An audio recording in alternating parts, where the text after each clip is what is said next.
আপোনালোকৰ কিছুমান ভুলৰ বাবে হনুমান চালিচা পাঠ কৰাৰ বিপৰীত প্ৰভাৱো পৰিব পাৰে।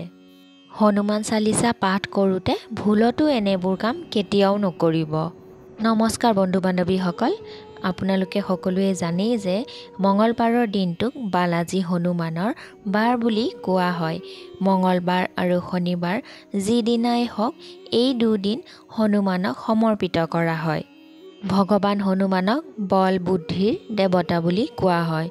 কোৱা হয় যিমান সহজ সৰল ভগৱান হনুমানৰ ব্যক্তিত্ব সিমানেই সহজ সৰল এওঁক পূজা অৰ্চনা কৰাটো। এওঁক ভগৱান শিৱৰ ৰুদ্ৰ অৱতাৰ বুলি কোৱা হয়। শিৱৰ ৰুদ্ৰ অৱতাৰ যেতিয়া অলপতে সন্তোষ হৈ যায়, মঙলবাৰৰ দিনটো সাধাৰণতে ভগৱান হনুমানক পূজা অৰ্চনা কৰা দিন বুলি কোৱা হয় আৰু তেওঁ শুনেও, কিন্তু সকলোৱে শুদ্ধ আৰু সঁচা মনেৰে কৰা পূজা অৰ্চনা বা ভক্তি হ'ব লাগে। সঁচা মনেৰে এওঁৰ নিয়মসমূহ পালন কৰিব লাগে, কাৰণ এওঁৰ খঙো বহুত বেছি। যিহেতু ভগৱান শিৱৰ তেওঁ ৰুদ্ৰ অৱতাৰ বুলি কোৱা হৈছে, গতিকে এওঁৰ খং বহুত বেছি।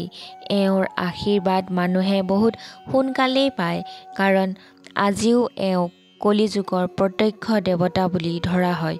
কোৱা হয় পৃথিৱীত আজিও বিচৰণ কৰি আছে আৰু য'তেই ৰামৰ কথা হয় তাতেই তেওঁ প্ৰকট হয়। ভগৱান হনুমানৰ নাম ল'লে সকলো প্ৰকাৰৰ সংকট নাইকিয়া হৈ পৰে। ভগৱান হনুমানক পূজা কৰিলে ভক্তসকলৰ ভয় আঁতৰ হয়। যদি আপোনালোকৰ এনেকুৱা লাগে কোনোবাই আপোনালোকৰ ঘৰত যাদু বা কিবা বেয়া কাম কৰি বান্ধি থৈছে বা একো কাম হোৱা নাই, তেতিয়া আপোনালোকে ভূত পিশাচ নিকট নেহি আৱে, মহাবীৰ জব নাম শুনাৱে এই মন্ত্ৰটোৰ জাপ কৰক বা হনুমান চালিচা পঢ়ক। ইয়াৰ অৰ্থ এইটো যে য'ত ভগৱান হনুমানৰ নাম লোৱা হয় তাৰ ওচৰে পাজৰে ভূত পিশাচ নাথাকে, সেইকাৰণে এওঁৰ নাম লৈ থাকিব লাগে। যিসকল লোকৰ ভয় ভয় ভাৱ মনত লাগি থাকে, তেওঁলোকে ভগৱান হনুমানৰ নাম জপ কৰি থাকিলে ভয় নাইকিয়া হৈ পৰিব।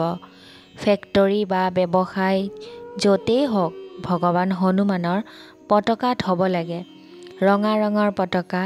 ঘৰলৈ বেয়া বস্তুৰ প্ৰৱেশ নহ'বলৈ আপোনালোকে ঘৰৰ সন্মুখত সেন্দুৰেৰে ৰাম ৰাম লিখি 7টা ফুট লগাই দিব লাগে। সেন্দুৰত তেল মিলাই বা কোনোবা হনুমান মন্দিৰৰ পৰা তেওঁৰ চৰণৰ সেন্দুৰ আনি এই কামটো মুখ্য দুৱাৰৰ সন্মুখত কৰিব পাৰে। ঘৰৰ আশে পাশে যদি মৰিখালি আছে, তেতিয়া আপোনালোকে ঘৰত হনুমানৰ পতাকা বা ৰঙা ৰঙৰ পতাকা থৈ দিব লাগে।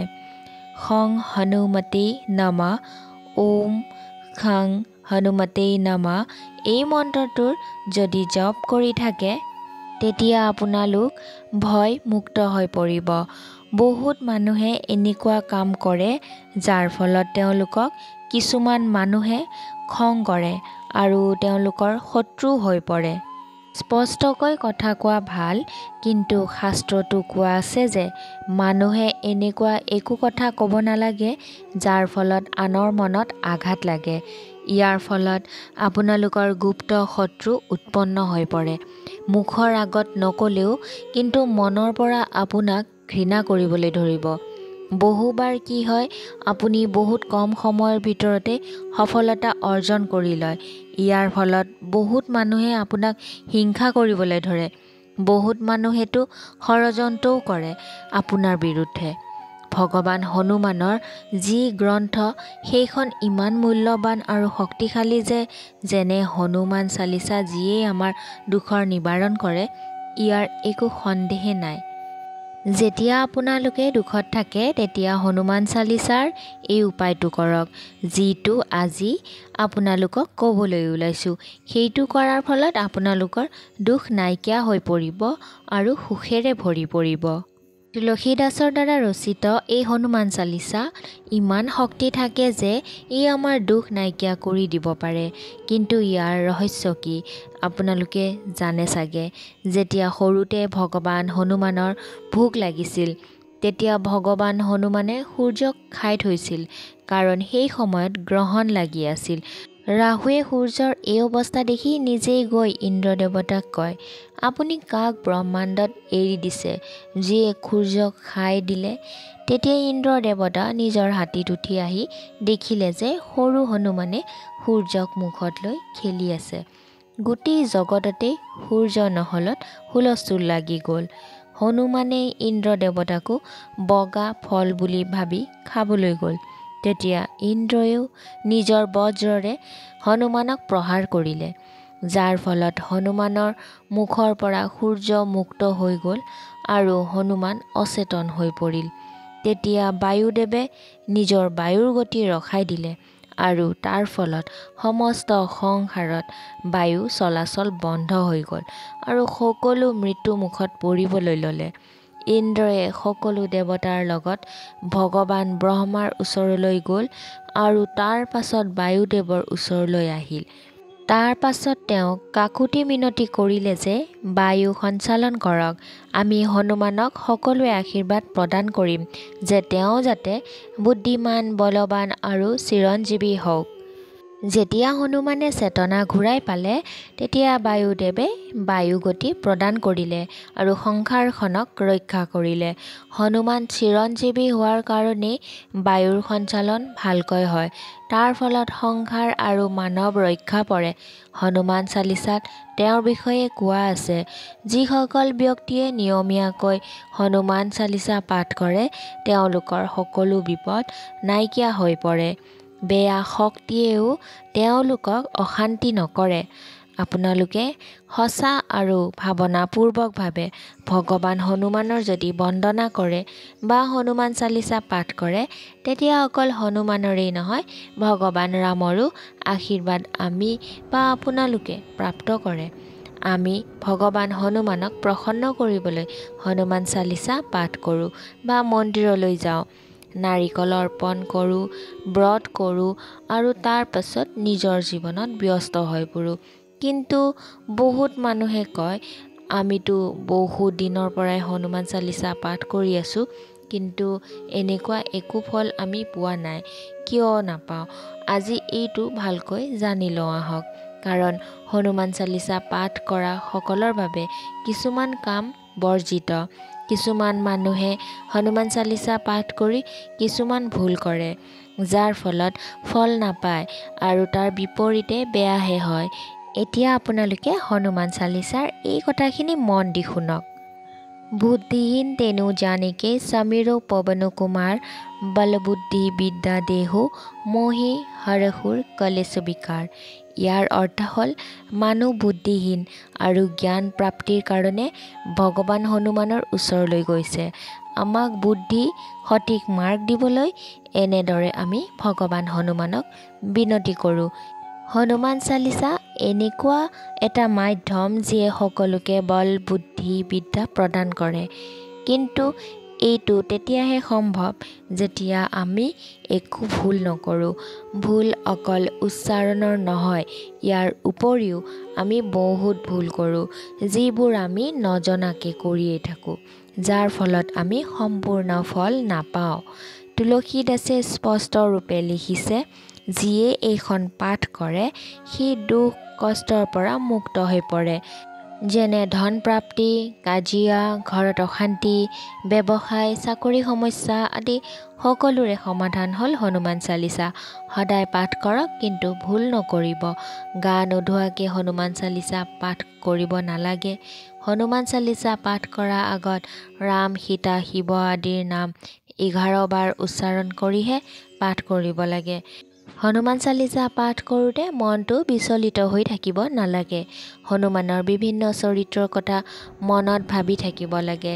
ৰাম নাম জপ কৰা ব্যক্তিসকলৰ সহায় সদায় ভগৱান হনুমানেই কৰে। কলিযুগৰ দেৱতা সোনকালেই ফল প্ৰদান কৰে। উগ্ৰ দেৱতা খঙো কৰিব পাৰে। যদি আপোনালোকে লেতেৰা হাত বা লেতেৰা গাৰে পাঠ কৰে বা পূজা অৰ্চনা কৰিছে, ভাৱ আৰু ভক্তি শুদ্ধ মনে যদি কৰিব নোৱাৰে, তেতিয়া বেয়া। এনেকুৱা ভাৱনা ত্যাগ কৰক। হনুমানৰ মূৰ্তিৰ ওচৰত যদি হনুমান চালিচা পাঠ কৰে, তেতিয়া আগতে তেওঁৰ মূৰ্তিত তেল আৰু সেন্দুৰ অৰ্পণ কৰি লওক। বহুত শুভ বুলি ধৰা হয়। পাৰিলে জলো অৰ্পণ কৰিব। ইয়াৰ ফলত ভগৱান হনুমান বিশেষ ৰূপে প্ৰসন্ন হয় আৰু এওঁৰ প্ৰিয় ৰং ৰঙা। সেইকাৰণে পূজা কৰোঁতে তেওঁৰ পচন্দৰ ধ্যান ৰাখিব।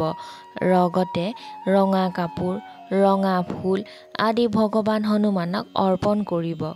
ক'লা আৰু বগা কাপোৰ হনুমান বাবাক কেতিয়াও অৰ্পণ নকৰিব আৰু লগতে নিজেও নিপিন্ধিব।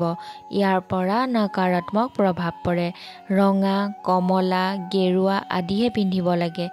বহুত মানুহে মাটিত বা খালী পকাত বহি থিয় হৈ খালী পকাত হনুমান চালিচা পাঠ কৰে। একো কথা নাই, কিন্তু সেই ঠাইখিনি চাফ চিকুণ হৈ থাকিব লাগে আৰু এখন আসন ল'ব লাগে, মানে ৰঙা ৰঙৰ কাপোৰ। এই আসন ব্যৱহাৰ কৰিহে হনুমান চালিচা পাঠ কৰিব লাগে।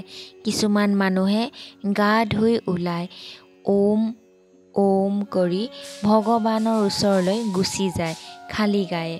তিতি থকা গায়ে হনুমানৰ চালিচা পাঠ কৰে। এইসমূহ বহুত ভুল প্ৰক্ৰিয়া। ভালকৈ গা ধুই কাপোৰ পিন্ধি আসনত বহিহে হনুমান চালিচা পাঠ কৰিব লাগে। শান্ত মনে কৰিব লাগে, কাৰণ বহুত শান্ত দেৱতা বুলি কোৱা হয় ভগৱান হনুমানক। সেইকাৰণে ইফালে সিফালে মন নিদিব। ভালকৈ তেওঁৰ কথা ভাবি হনুমান চালিচা পাঠ কৰিব লাগে। কাৰোবাক অপমান কৰিবলৈ বা দেখুৱাবলৈ কেতিয়াও হনুমান চালিচা পাঠ কৰিব নালাগে, কাৰণ এনেকুৱা কৰাটো পাপ বুলি ধৰা হয়। কিছুমান মানুহে পাঠ কৰি থাকোঁতে মহিলাৰ বিষয়ে বেয়া ভাৱনা মনত পুহি ৰাখে। হনুমান সম্পূৰ্ণৰূপে ব্ৰহ্মচাৰ্য বা ব্ৰহ্মচাৰী আছিল। সেইকাৰণে হনুমান চালিচা পাঠ কৰোঁতে আপোনালোকে ব্ৰহ্মচাৰ্য বা ব্ৰহ্মচাৰী ব্ৰত পালন কৰিব লাগে। মাহেকীয়া মহিলাসকলে হনুমান চালিচা পাঠ কৰিব নালাগে। মাছ মাংস সেৱন কৰি হনুমান চালিচা পাঠ কৰিব নালাগে। নিৰামিষ খাদ্য খায়ো হনুমান চালিচা পাঠ কৰিব পাৰে।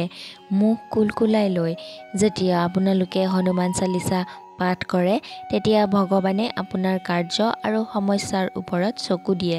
সেইকাৰণে ধ্যান ৰাখিব লাগে। মাছ মাংস সেৱন কৰি পাঠ কৰা দেখিলে আপোনালোকৰ মনোকামনা বিফল হ'ব। মদ চিগাৰেট আদিৰ দৰে নিচাও পৰিত্যাগ কৰিব লাগে। এইসমূহ সেৱন কৰাসকলক কেতিয়াও ভগৱান হনুমানে সহায় নকৰে। এইসমূহ ঠাইলৈ যাব নিবিচাৰে, য'ত নিচা বাসনা আদি থাকে। হনুমান বাবাই জীৱ জন্তুকো বহুত ভাল পাইছিল, বহুত মৰম কৰিছিল। সেইকাৰণে জীৱ জন্তুকো কেতিয়াও কষ্ট দিব নালাগে। জীৱ জন্তুক যদি কষ্ট দিয়া দেখা পায়, তেতিয়াও হনুমান বাবাই খং কৰে। হনুমান বাবাৰ নামত যদি আপোনালোকে ভোগ অৰ্পণ কৰিছে, তেনেহ'লে তাত তুলসী পাত এখিলা দি দিব। বুন্দিয়া, খুৰমা আদি যিয়েই আপোনালোকে নিদিয়ক, লাগিলে প্ৰথমতে তেল আৰু সেন্দুৰ লগাই ভগৱান হনুমানক ফুট দিয়ক। তাৰপিছত ভোগ দিয়ক। পূজা আৰম্ভ কৰাৰ আগত গণেশ বা পিতৃ মাতৃৰ নাম স্মৰণ আৰু পূৰ্বপুৰুষৰ নাম স্মৰণ কৰিব লাগে। তাৰপিছত ভগৱান ৰামৰ নাম স্মৰণ কৰি পূজা আৰম্ভ কৰিব লাগে। ৰাতিৰ 9টা বজাৰ পাছত কৰা পূজা অৰ্চনা বহুত ফলপ্ৰসূ হয়।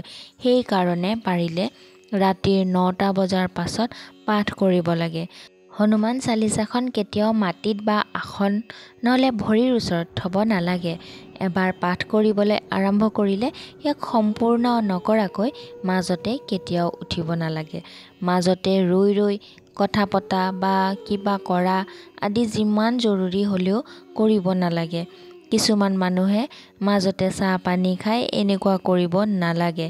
এইসমূহ নকৰাকৈ নিয়ম অনুসৰি যদি আপোনালোকে হনুমান চালিচা পাঠ কৰে, তেতিয়া আপোনালোকৰ মনোকামনা পূৰ্ণ হ'ব। আজি ভিডিঅ'টো ইমানখিনিয়ে আছিল। এই ভিডিঅ'টো পাৰিলে আপোনালোকৰ লগ বন্ধুৰ মাজত শ্বেয়াৰ কৰি দিব আৰু কমেণ্ট বক্সত জয় হনুমান বুলি লিখি দিব। আৰু মোৰ এই চেনেলটোত যদি নতুনকৈ আহিছে তেনেহ'লে ছাবস্ক্ৰাইব কৰি ৰাখিব। তেতিয়াহে এনেকুৱা ধৰণৰ নতুন নতুন ভিডিঅ' আপোনালোকে পাই থাকিব। তেনেহ'লে আজিলৈ আহিছোঁ। জয় বজৰংবলী, জয় শ্ৰীৰাম।